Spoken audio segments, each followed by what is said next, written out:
चलिए good morning बच्चों। आज की क्लासेस में हम लोग स्टार्टिंग करेंगे क्षेत्रमिति की कुछ क्वेश्चंस।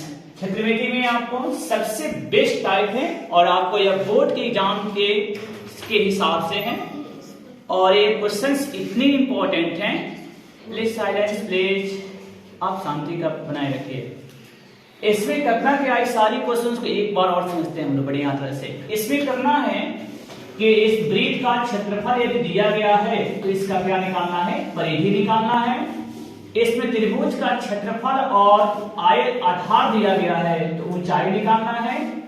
और इसमें आयत का क्षेत्रफल लंबाई तो इसका परिमाप ज्ञात करना है और वर्ग का क्षेत्रफल तो इसकी परिमाप ज्ञात करनी है। ये सारे क्वेश्चंस को बनाने से पहले हम आप लोग बताना चाहेंगे कि सारी फॉर्मूला आपको अच्छी तरह से आनी चाहिए। ये 10th क्लास के बोर्ड के एग्जाम में रहेंगे और इस बार की जो बोर्ड के एग्जाम होगा आप उसमें देखेंगे इस टाइप के क्वेश्चन 100% रहते हैं।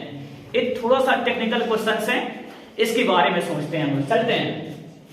इसमें त्रिभुज वृत्त का क्षेत्रफल लिखा हुआ है, हमको निकालना है परिधि और परिधि की फॉर्मूला होती है 2πr।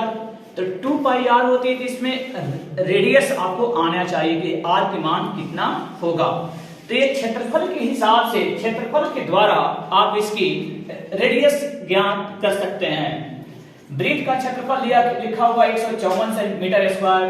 तो वृत्त का क्षेत्रफल होता है पाई r स्क्वायर और पाई की मान 22/7 और यह हो जाएगा दोस्त आपके पास r स्क्वायर। इधर आपके पास चलता रहेगा 154।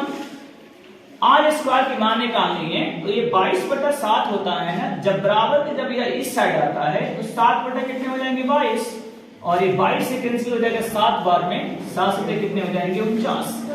ये वैल्यू हो जाएगी आपकी r स्क्वायर की वैल्यू कितना हो गया 49। r की मान निकालेंगे, a स्क्वायर जाएगा तो क्या लगाएगा रूट लगाएगा और रूट 49 का वर्गमूल कितना होता है 7 होती है। इस प्रकार आप इसकी रेडियस पता कर लिए। रेडियस पता हो जाने के बाद हम लोग क्या निकालेंगे, परिधि। आप यहाँ फोकस करेंगे, परिधि 2πr होती है।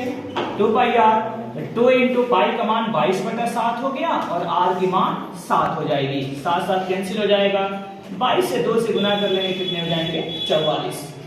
अब आप इस टाइप के क्वेश्चंस के जिसकी वृत्त के क्षेत्रफल दिया गया हो आप उसके रेडियस निकाल सकते हैं और परिधि निकाल सकते हैं। दूसरे क्वेश्चंस पे चलते हैं हम लोग कि त्रिभुज का क्षेत्रफल आपको 24 सेंटीमीटर दिया गया है स्क्वायर, आधार दिया गया है, इसकी ऊंचाई ज्ञात करनी है। तो सबसे पहले दोस्त त्रिभुज का क्षेत्रफल कितना है 24 है। इसकी फॉर्मूला होती है 1/2 बेस इंटू हाइट और बराबर है आपके पास 24 1/2। इसमें बेस की वैल्यू दिया गया था, बेस का मतलब होता है दोस्त आधार, आधार का मान दिया गया है 4 और h आपको निकालनी है। 2 से कट जा रहे थे, काट किए हैं 2 बार में, 2 इंटू h हो गया बराबर 24 हो गए और h की मान निकालिएगा, 2 से भाग दीजिएगा, गुना में तो भाग आ जाएगा और ये कटेगा 2 से 24 12 बार में, h की मान कितनी हो गई 12 सेंटीमीटर हो जाएगी। ये आपकी बिल्कुल करेक्ट आंसर आ गया।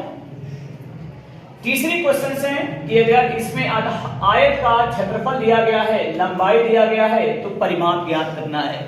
परिमाप निकालने के लिए सबसे पहले आपको लंबाई और चौड़ाई का होना बहुत जरूरी है। इसमें सिर्फ आपको लंबाई दिया गया है, चौड़ाई तो दिया नहीं गया है, तो चौड़ाई इस फॉर्मूला के हिसाब से निकालेंगे तब परिमाप निकालेंगे। इसमें आयत का क्षेत्रफल आपके पास है 20 सेंटीमीटर स्क्वायर और इसका फॉर्मूला होता है L इंटू बी।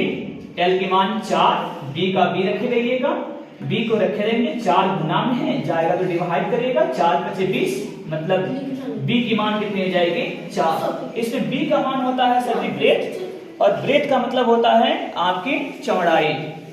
ब्रेथ का मतलब क्या होता है चौड़ाई। इसमें चौड़ाई निकल गई और आपको लंबाई दिया गया है, तब आप परिमाप बिल्कुल निकाल सकते हैं। परिमाप का फॉर्मूला होता है 2 इंटू लंबाई प्लस चौड़ाई। 2 को 2 रखा गया, लंबाई की मान 4 है और चौड़ाई की मान 5। 4 5 जोड़ लीजिएगा 9, 9 दूनी कितने हो जाएंगे 18 सेंटीमीटर स्क्वायर। 18 सेंटीमीटर आपकी आंसर हो जाएगी।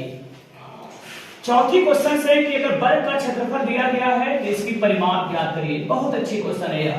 वर्ग का क्षेत्रफल अगर परिमाप निकालने के लिए चाहिए तो आपको 4 इंटू साइड होता है, 4 गुने भुजा। इसमें भुजा की मान आपको दिया नहीं गया है, भुजा की मान आपको क्या करना है सबसे पहले निकालना पड़ेगा। वर्ग का क्षेत्रफल होता है दोस्त भुजा स्क्वायर और भुजा स्क्वायर बराबर 100 लिखा हुआ है तो भुजा का मान निकालेंगे अंडर रूट कितने हो जाएंगे 100 और 100 का वर्गमूल होता है कितना, 10 हो जाती है। और आप परिमाप निकालना चाहेंगे तो 4 इंटू भुजा होती है, 4 का 4 हो गया। भुजा के मान आपके पास 10 सेंटीमीटर दिया गया है, 10 से मल्टीप्लाई करेंगे कितने हो जाएंगे, 40 सेंटीमीटर। और ये आपको परिमाप कितने मिल गए आपके पास, 40 सेंटीमीटर। नेक्स्ट वीडियो में हम लोग मिलेंगे कि किसी त्रिभुज की आपको 2 यूनिट दिया गया है, थर्ड यूनिट निकालना है। इस टाइप के जितने भी क्वेश्चंस होंगे हम लोग नेक्स्ट वीडियो में काम करेंगे। चलिए और